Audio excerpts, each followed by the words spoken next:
Nilai pelanggan dan seleksi pelanggan. Apa itu nilai pelanggan dan seleksi pelanggan? Nilai pelanggan menggambarkan keseluruhan kontribusi pelanggan terhadap bisnis. Selain pendapatan langsung, faktor-faktor seperti loyalitas, ulasan, dan keterlibatan merek memainkan peran penting dalam menentukan nilai total pelanggan.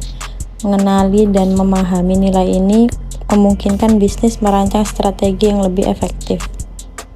Seleksi pelanggan adalah proses memberikan konsumen prioritas yang lebih tinggi tergantung pada pentingnya mereka bagi perusahaan. Ini mempertimbangkan pertumbuhan prospektif, loyalitas pelanggan, dan rujukan potensial selain pendapatan saat ini.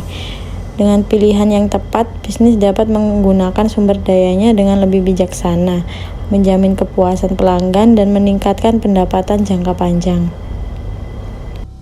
Yang pertama, nilai pelanggan dalam manajemen hubungan bisnis. Faktor strategi dalam manajemen hubungan bisnis diperhitungkan ketika memperkirakan nilai klien.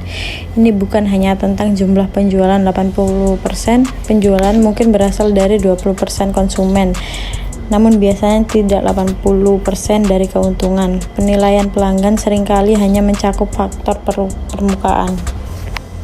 Gambaran umum tentang pentingnya memahami nilai pelanggan dalam manajemen hubungan bisnis. Gambaran mengenai pentingnya memahami nilai sebenarnya pelanggan dalam manajemen hubungan bisnis diberikan di sini. Meskipun 20% pelanggan dapat menyumbang 80% pendapatan, hal ini tidak menjamin margin keuntungan yang sama. Ini menyoroti nilai evaluasi klien secara menyeluruh.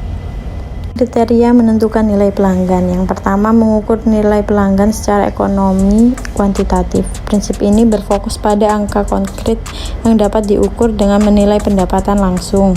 Kita dapat memahami kontribusi finansial dari setiap pelanggan. Teori lifetime value adalah salah satu pendekatan dalam hal ini.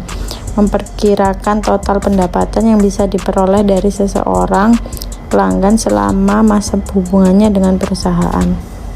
Yang kedua, pengukur nilai pelanggan non-moneter. Selain transaksi keuangan, nilai non-moneter juga memberikan wawasan mengenai kontribusi konsumen. Loyalitas dan rujukan adalah contoh faktor ekonomi atau praekonomi yang suatu hari nanti mungkin bernilai uang. Pengaruh dan independensi di sisi lain mengungkapkan bagaimana konsumen terlibat dengan merek. Menurut prinsip efek jaringan, satu konsumen dapat menjadikan suatu produk atau layanan lebih berharga bagi pelanggan lainnya. Yang ketiga, pendekatan multidimensi dalam menentukan nilai pelanggan. Nilai pelanggan merupakan gabungan dari beberapa faktor, tidak hanya uang atau loyalitas, kebutuhan untuk mengamati klien dari berbagai sudut dan menyadari bahwa mereka memberi nilai tambah melalui berbagai interaksi dan saluran ditekankan oleh teori pemasaran holistik.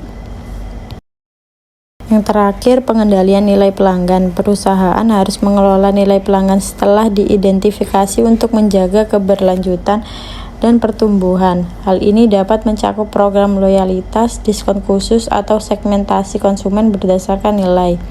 Hipotesis Pareto terkadang dikenal sebagai aturan 80/20, menggarisbawahi bagaimana sejumlah kecil konsumen seringkali memberikan sebagian besar nilai dan menekankan pentingnya pengendalian ini.